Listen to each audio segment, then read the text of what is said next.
Singapore থেকে আমাদের সাথে যুক্ত রয়েছেন ঢাকা মেডিকেল কলেজ নিউরোসার্জন ও মেডিকেল টিমের সদস্য ডাক্তার আব্দুল আহাদ, যিনি সার্বক্ষণিকভাবে শরীফ ওসমান হাদির সাথে ছিলেন।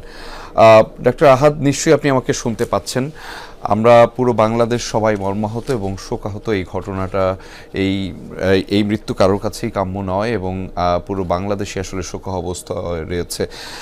আপনি সেখানে নিবিড়ভাবে পর্যবেক্ষণ করছিলেন এবং সেখানে চিকিৎসকদের প্রচেষ্টাগুলো দেখছিলেন। যদি একটু বিস্তারিত জানাতেন আমাদের, এই কয়েকদিন কী ধরনের চিকিৎসা এবং আপনারা সর্বোচ্চ চেষ্টাটি করছিলেন।